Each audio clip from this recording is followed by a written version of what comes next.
Hello, welcome everybody to my channel. Thank y'all for tuning in. I know I haven't uploaded anything in a while. It's just been a hectic time in the world, and including myself.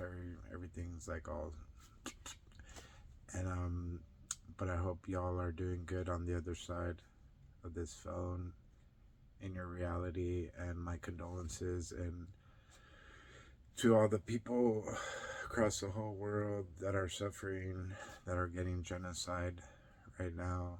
My thoughts and prayers are with y'all, and to the aliens that could see these transmissions. I am Cyborg 165. The Earth people are corrupted. Their alliances are with the Draco, and they have the house and the whole planet on lockdown. And basically, they're gonna take us into World War III, it looks like. And if y'all come here, be prepared to fight, which I already know y'all are, and y'all can see the transmissions across the whole universe, how the Earth people are. And not all of them are like that. And a lot of them have the darkness inside of them. And it's not looking so pretty. But if y'all come down here, be prepared to fight. And whoever wants to help the Earthlings, the people in Africa, the continent, people all over the world, if y'all want to come help the Earth people, which they need higher interventions, higher Earthlings, aliens that could really set the world free, because right now we're like trapped, and they'll never let us leave this planet or totally be free and happy. They're gonna keep oppressing us no matter what. So let's get back into this flower of life and see what kind of information we're gonna get out of this. And we're coming to an end, almost, after a couple years. But we're gonna go into overdrive on the second book, Overdrive, and we're gonna try to basically tap into the more meditating aspect of that book, and all the information they have, and whatever topics y'all want to talk about in between, and how I read these books, and then I discuss like what are my thinking, or just throwing stuff out there, ideas and stuff. So I'm not gonna read too much and talk too much, but I'm gonna just try to get a couple words in. Here we go. Electron clouds and molecules. Atoms are also made up of spheres. If you look at the hydrogen atom, the proton is compacted in the center, and the electrons is way out of there, orbiting the proton. If the proton were the size of a golf ball, the electron would be about the football field away. And that electron is moving real fast. I remember that when I was studying physics. I could not believe that the little electron, which is a pinpoint you cannot even see, is moving around and around in some microscopic space at 9/10 the speed of light. This means that the electron travels around the proton about 170,000 miles every second, around something you can't even see. My mind was totally boggled. I went home and lay on the bed and stared at the ceiling for a long time. That was just inconceivable to me. The little electron moves around so fast that it appears as a cloud. In fact, they call it an electron cloud. There's only one electron, but it's moving so fast that it appears to make a sphere around the central proton.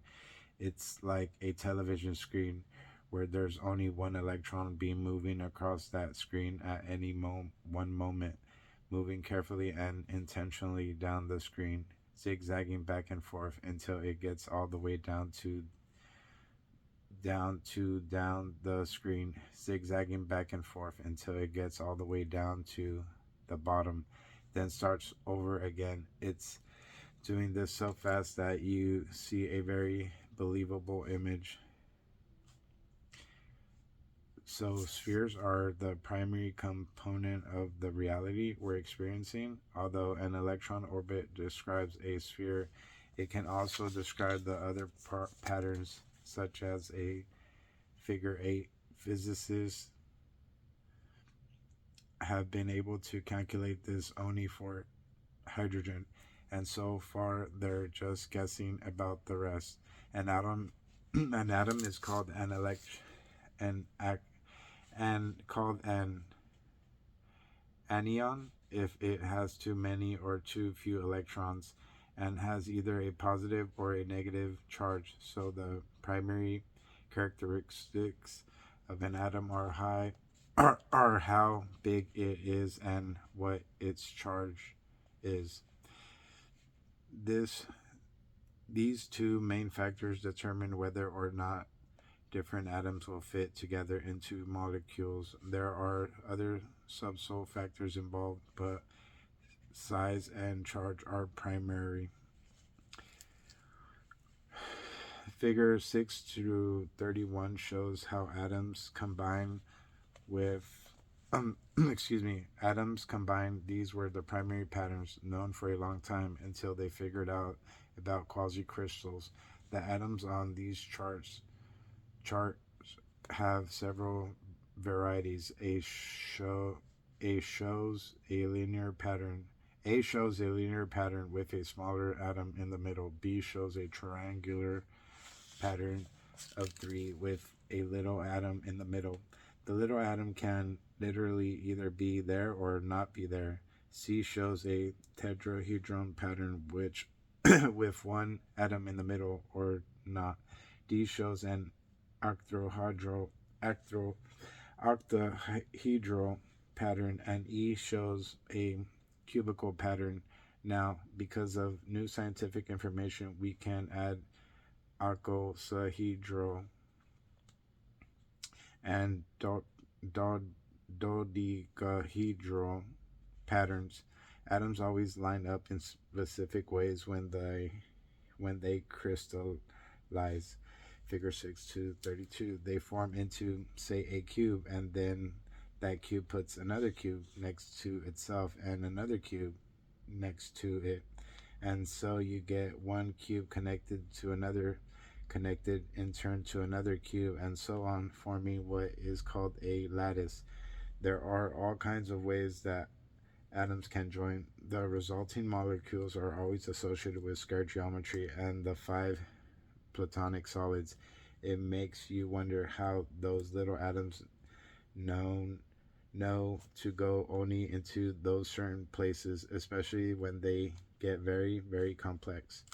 Even when you get into these complicated molecule, figure 6 to 33, and break it down, you see the shapes in it, and they always revert to one of the 5 Platonic solids. It doesn't matter what the structure is, no matter what you call it, metal, crystal, anything else, it always comes down to one of these original 5 shapes. I'll show you more examples as we get further into this.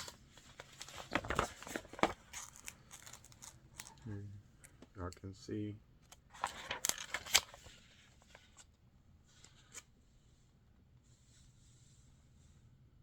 So the crystals, like like from my experiences doing DMT like 5 years ago around COVID, but you literally see crystals, like you blast off, like if you ever done LSD, like the LSD, you see that, but you go further into the quasi crystals and you see all these crystals and shapes, and you go into the quantum universe, and I seen all those patterns, like with open eye visuals, closed eyes. I could see the geometry in the trees and the bioluminescence, like radiating from the tree. Like it was like, it looked like Legos. Like I could see my veins were like all data. It was like green, like going like numbers, zeros and ones. But I took like a big hit of DMT, and it was like boom, I blasted way off, and then it was like that little android, the antennas, and I was like, why did you make this? And I was like, and he was, but before I got there, like I was going through a bunch of like the lattice, I was breaking through the lattice, and it was like like tic tac toe, kind of like that, and it was all these different symbols, and I had seen it on this like random video, like around the same time where I was doing all these DMT stuff, and it would show this video. I was like, what the hell? It was like your brain's on drugs or something. But a lot of people know, you know, especially if they're hooking up their brains, like NASA, how they were experimenting with DMT, and I'm sure they have like the sensors that can detect like all the brain waves in the brain, and then they put it in the machine, and then it's like shows like data, like real images. So that's like the other stuff they're working on too, like interpreting dreams, information, data, visuals that we see in our mind, you know, the thoughts and stuff. So it was very interesting. Like, if you guys ever try DMT, like, try it. And you can have closed eye visuals or open eye, and it's just like a whole different spectrum of the reality. You dive into the crystals, you see the shapes, like reality for what it is. It's like you just, your eyes are your own microscopic, um, your microscopes basically. So, and speaking of this, I know last time we are talking like all these shapes, like the UFO shapes and designs, like, you know, like how these rocks get shaped naturally. Like, so there's obviously like a program in these minerals that can design themselves to those structures. So like once scientists figure out how to create ships out of these structures and minerals, and you know, that's when it's a living spaceship. Like the Three Eye Atlas is something like that. Like it's a mineral crystal. These, you'd say it looks like a mitochondria DNA, you know. So, and that's what that report that the Senate, Congress or whatever put, that 13-page for the civilians, it was something like that. Like, well, my conclusion, like, and that's when I came up with the AI video about the living spaceship, the organic, like, spaceships that heal metals, different things that you can program the ship to like extend, create, like, you know, and living tissue. And I think that's how they're gonna create the houses in the Tomorrowland, the edge of, you know, Tomorrowland.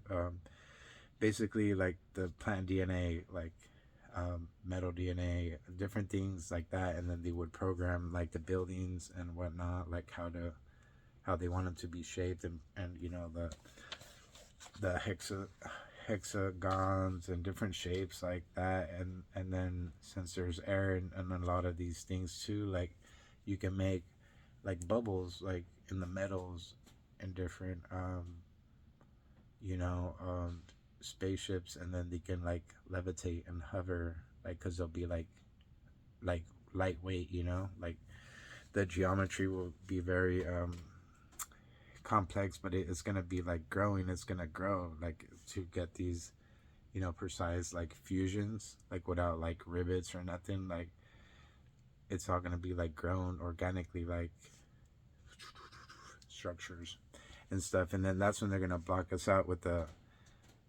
you know, chips and stuff, like, so you won't be able to go in these buildings unless you have the smart chip, and be able to basically scan in with your bio authentication. And I'm still working on that sci-fi story, like Tomorrowland, but I need to like put more details, more like, you know, like things that, it's basically the mark of the beast stuff that's going on. So that's what they have in line for us. That's why the digital ID, the facial recognition, bio authentication is going to be big in the next couple years. So let's get back into this. See that spaceship? I want you guys to create these spaceships. Like, so, and then, yeah, you create these spaceships, and then, like, you have like invisibility. Like you can't see in the spaceship, you can blend in. It's just like camouflage, and it can be like whatever. And how people describe when they see those cube spaceships, it was like in the forest, it was like glass, and it was like a cube.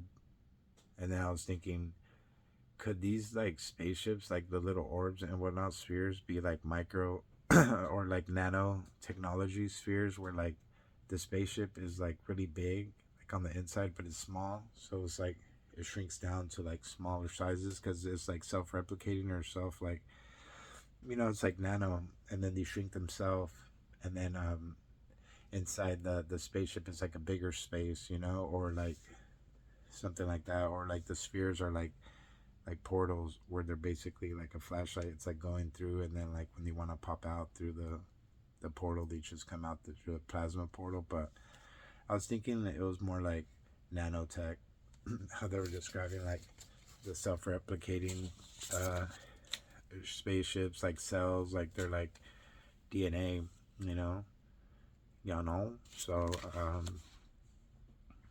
stuff like that. I was thinking it could be nano spaceships, UFOs. It would be like perfect. Like you shrink a spaceship, you get in, then you blow it up, like Ant-Man type of technology, The 6 categories of crystals. Now we'll get into crystals. There are at least 100,000 different kinds of crystals. If you've ever been to Tuscan Gem and Mineral Show, you know exactly what I'm talking about. This show takes over 8 or 10 hotels, with every room in the multi-story hotel filled with crystals. In the auditorium, you'll see all the gems. There are lots and lots and lots of different kinds of crystals, and more are being found almost every year. There are 8, 9, 10 brand new crystals never known before. But no matter how many crystals there are, they can all be put into 6 categories: isometric, tetragonal, hexagonal, orthohomorphic, non monoclinic, and triclinic. And all 6 of those systems used for organizing all known crystals are derived from the cube, one of the Platonic solids. It's a matter of which angle you are viewing the cube from: the square, hexagonal, or rectangular view, as opposed to the normal 90 cubic angle. Now, this is where it starts to get interesting, at least for me, hopefully for you too. These are fluorite crystals, figure 6 to 35 NB. Fluorite is found in just about any conceivable color you can think of, including clear. There are 2 primary fluorite mines in the world, one in the United States and the other in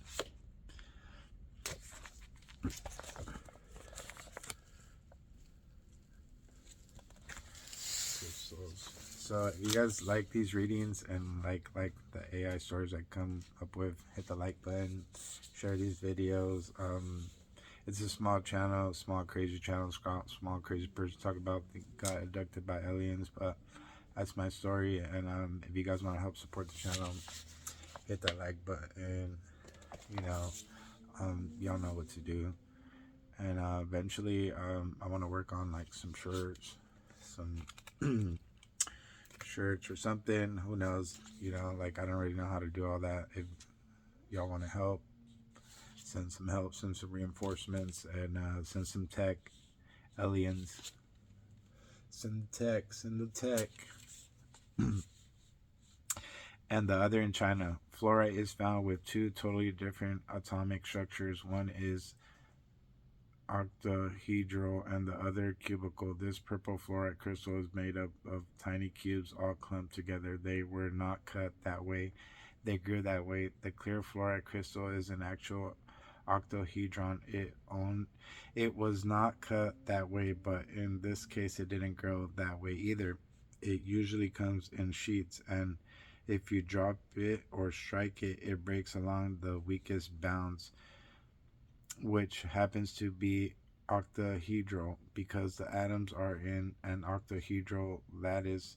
If I were to drop it into onto a hard surface, it would break into a whole bunch of baby octahedrons.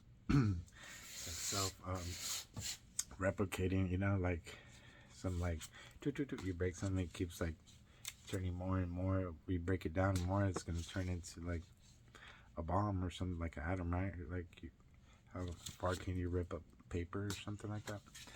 But what's especially interesting is that it's been discovered that fluoride will grow from one shape to another, from cubical to octahedral and back again in its natural state. Given enough time, a cubical crystal will someday become octahedral, and given enough time, an octahedral fluoride crystal will become cubical.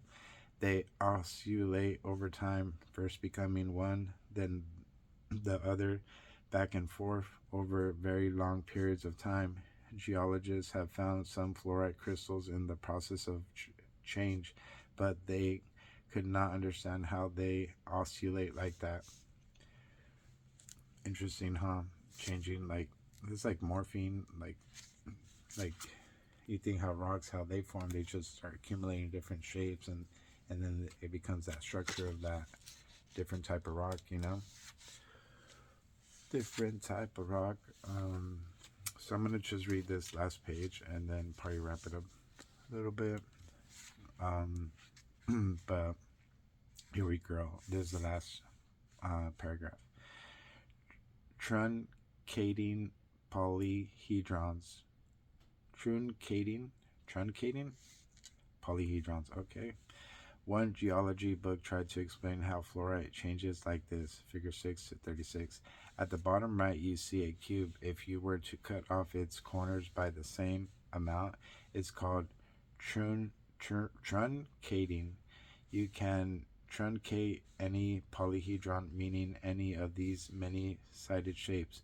When you do that, in this case a cube, you can cut off either the corners, the edges, or the faces, as long as you cut them all the same.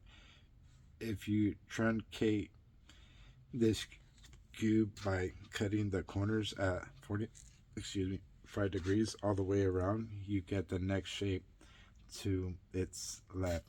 If you truncate it again in exactly the same way, you come up with the next shape to the left. If you do it once more, you get an octahedron on the far left. You can go back the other way, truncating the corners of the octahedron, and come back through the whole procedure until it turns back into a cube. This was the geology book's attempt to explain how in the heck fluorite changes shapes like that. The book actually explains only how this change could take place geometrically, but in truth, something far more amazing takes place when fluorite changes. The ions actually rotate and expand or contract to become a different lattice. It's much more complex than the book shows. This is another fluorite crystal, figure 6 to 37, one of my own. It's very big, about 4 inches on a side. You don't often see them in this big anymore. In case you can't quite see it, it comes up to a point in the center. Excuse me. Look, doesn't it look like the bank? Kind of like, like the card banks, like the RFID, like the chips and stuff. It's all like those kinds of shapes. So we're gonna just end it there. Thank y'all for tuning in. I hope y'all like that little 20-minute session, and hit the like button, hit the subscribe, share this video, share your thoughts in the bottom of the comments. And remember your ancient past, and send positive energy. Everybody, I send my positive energy, my good vibes to everybody across the planet. Sending my good wishes, and uplift your spirits. If you're feeling down, be happy, and communicate with the higher powers, and we can all get through this, and hopefully there's some kind of liberation for all the people that are being oppressed and basically wiped out from the face of this earth. And I send this message to the Alien Federation. If y'all can see this, send help, send aid, send tech, upgrade the humans' DNA, and we can fight this fight against the Draco. Out.